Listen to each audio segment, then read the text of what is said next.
And welcome back to American Agenda. I'm Joe Pinion, along with Heather Childers. Well, California restaurant Taco Loco in Folsom, California, posted a slow service sign amid their staff shortage. The sign reads, "To our loyal customers, sadly, due to government and state handouts, no one wants to work anymore. Therefore, we are short-staffed. Please be patient with our staff that did choose to come to work today to service you." This comes as the California State Legislature voted in favor of passing a series of extensions to unemployment paychecks last month. And in turn, fast food franchises are trying to entice workers with higher wages and other incentives. Let's bring in our panel for their thoughts. Quincy, I'll start with you. How do we ensure that people can get back to the dignity of work? Surely, if you're paying people more than they were making before, or even something akin to what they were making before, there is an incentive for people not to go to work. That just seems pretty basic to anybody who knows anything about how the world works. Yeah, exactly. So I look at it like this. According to the post that was put up there, the restaurant owners and the restaurant workers, I'm a tipper. I love it. If you do well, I'm tipping. I give the maximum and I go above and beyond if the service is called for. Now, as a business owner, I reward people based on the quality of work. Okay. So if someone asks for a raise, if someone is asking for more money, I'm going to give it based on the results that they're putting out.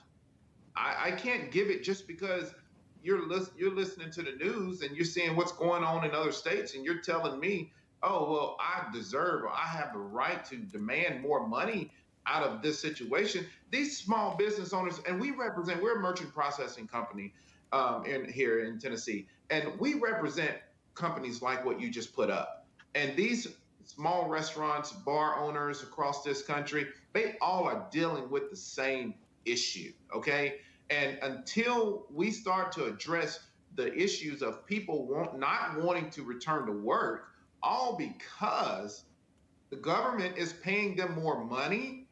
I mean, come on, people, this is the heart of where we have to, as people, have to come together, pull out of ourselves and give the best, show the best too. So as an employee, you come to work, you give it your all, and you go home. Your bosses will reward you. And if they don't, you got to hold them accountable, just like our government. It's just throwing money out thinking, oh, we can raise minimum wage and, oh, it doesn't affect anybody. Just keep printing the money. Melanie, what do you think? What happened to basic work ethic and hustle and putting money aside and saving? Like, what happened to that? Some of these people are making like $850 a week and not working. Like, if you have the opportunity to get ahead, why wouldn't you?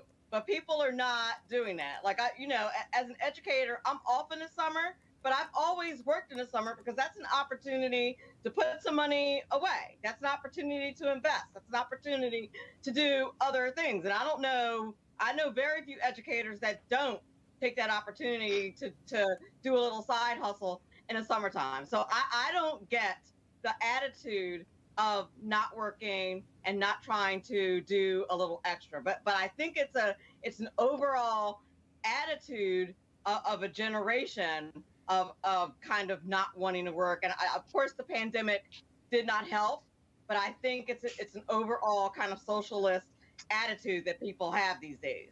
Well, Ford, also, it seems that we continue to ignore the underlying issues here. We're ignoring the fact that we have schools that are not teaching our children what they need to know to be the best version of themselves. Kids don't read at grade level. Kids don't do math at grade level. They enter the workforce unprepared to be in the workforce, enter college unprepared to take college level classes.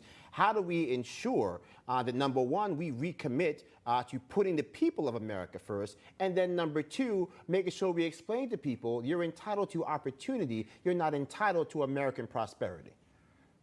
I think my biggest regret for Republicans across the country is that they don't talk about the dignity of work at every opportunity. And having worked in several bars in my life, I have the utmost respect for restaurant and bar workers, and I understand what they go through. At the same time, though, what's going on specifically in California, okay, is a situation where Governor Gavin Newsom, the Democratic Party, are trying to stave off a re-election, a recall election, and essentially they're paying voters with federal taxpayer funds. And they've created a universal basic income essentially until the election is over. And if you were, if you're working at minimum wage or just above the poverty line, and someone pays you more to stay home, you're going to stay home. That's what's going on here. It's unbelievable that no one is nailing Gavin Newsom for this. He's trying to buy his own election using your taxpayer dollar. It's unbelievable. Mm-hmm. So in essence, it's private businesses and small businesses trying to compete with the federal government, not competing with each other,